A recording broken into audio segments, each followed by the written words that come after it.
Okay, most of your quiz is going to be on section 7.2, which is mostly integration by parts. The formula for integration by parts is the integral of u dv in red equals uv minus the integral of v du. You usually want to let u equal what will simplify when you take the derivative. The derivative natural log of t plus 1 becomes 1 over t plus 1. You let dv equal t dt.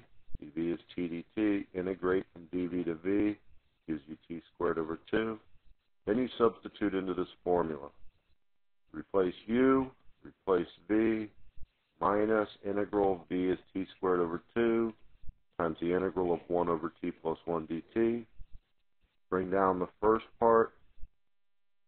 Factor out a 1/2 on this second integral here.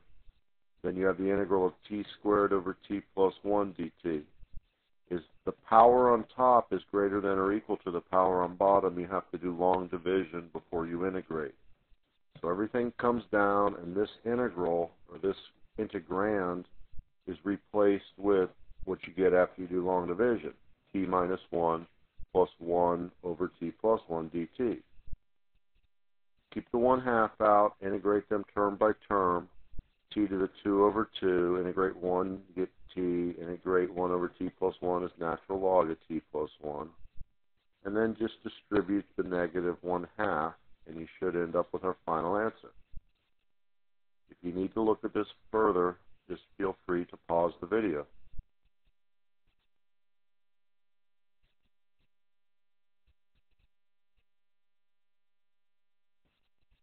This is number 17. This is not integration by parts. Integration by parts, usually you can identify by question number 15. They are usually a product. Not always, but usually it's a product because you have to have u times dv. The second one here, number 17, is ln of x quantity squared over x dx.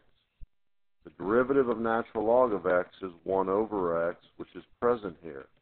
So if I just let u equal natural log of x, the derivative of natural log of x is 1 over x dx. So this could be expressed as the integral of u squared du. When you integrate, you raise it to the 1 higher, divide by the 1 higher. So this is 1/3 u cubed. Just replace the u with the natural log of x. Don't forget the plus c because it is an indefinite integral. Again, feel free to pause on any of these problems.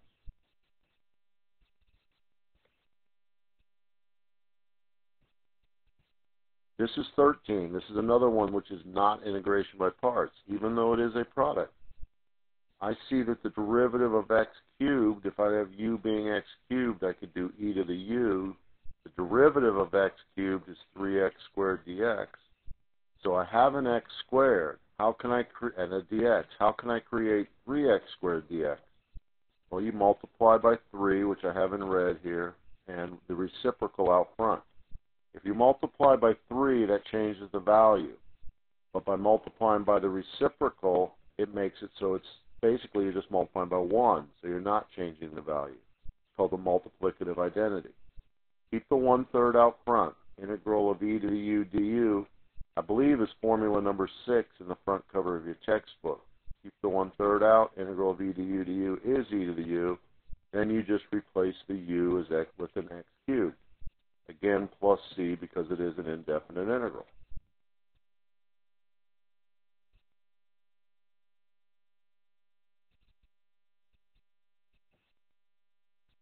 This is number 19. It's probably a little more challenging than I would ask you on a quiz. But if you let u equal x e to the 2x, the numerator, and 1 over 2x plus 1 quantity squared dx to be the dv, you can take the derivative of a product using the product rule, ending up with e to the 2x over 2x or times 2x plus 1. If you go from dv to v, you have to integrate. I called it 2x plus 1 to the negative 2, u to the negative 2 du. You need a 2 and a 1/2.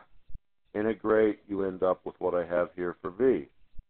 Then it's just a matter of substituting into the formula. The integral of u dv is equal to uv minus the integral of v du. And I substitute it in for each term. It happens at the end here, if you work through it all, I tried to get a common denominator between these.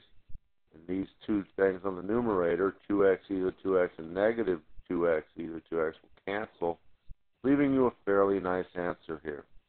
Notice the 2x plus 1's cancel here in this integral. But again, this is a challenging one.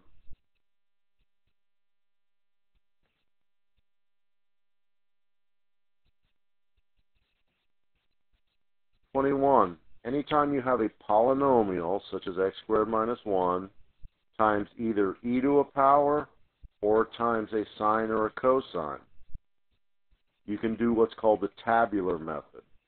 Again, if that's a polynomial times e to a power or times or times sine or cosine, you can use tabular. The reason is the derivatives or the integrals will repeat after a certain amount of time. So I alternate signs, positive, negative, and so on. My u is x squared minus 1, the dv is dx. You take the derivative or differentiate u. The derivative of x squared minus 1 is 2x. Derivative of 2x is 2. The derivative constant is 0, and you can just stop there. To go from dv, the column you integrate. It happens that the integral of e to the x is always e to the x. E to the x is the only function whose derivative in an integral is itself. Then you multiply in a slight diagonal. You have x squared minus 1 times e to the x, which is written up here, minus 2x e to the x, which is written here, plus 2e to the x, which is written at the last term. Notice everything else will be zeros, so you stop. I factored in e to the x out of all the terms, simplified what's left into this trinomial, which happens to be a perfect square. Square the first, square the last, twice the product in the middle. So either of these two answers would be fine. They should have plus c after them because it is an indefinite integral. You will have at least one tabular question on the quiz. Feel free to pause and examine.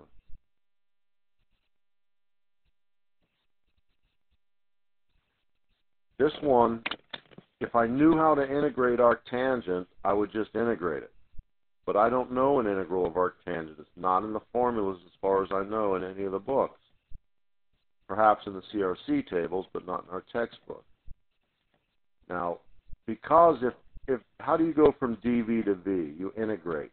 If I'm letting dv equal arctan, I'd have to integrate it.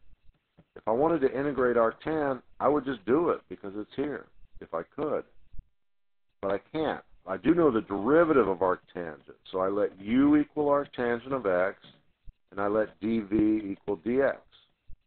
Take the derivative of arctangent from the formulas, u prime over 1 plus u squared, and take the integral, to go dv to v, you integrate, integral 1 dx is x. And I replaced u with arctangent of x, v with x, minus the integral of v du, v is x, du is 1 over 1 plus x squared dx. X arctangent x follows all the way down. At this point, I think you have an integral which is du over u, which happens to be the natural log of u. The derivative of the denominator is 2x. I can turn the top into the numerator into 2x by multiplying by 2 and 1/2. Again, you're only allowed to do this with a constant. In one of these previous problems, I multiplied by a 3 and a 1/3 on problem 13 here. Again, you can only do that if they are constants. So what I did here was I multiplied by a 2 and a 1/2. Now the derivative of the bottom is the top, making the answer natural log of the bottom. This answer is fine.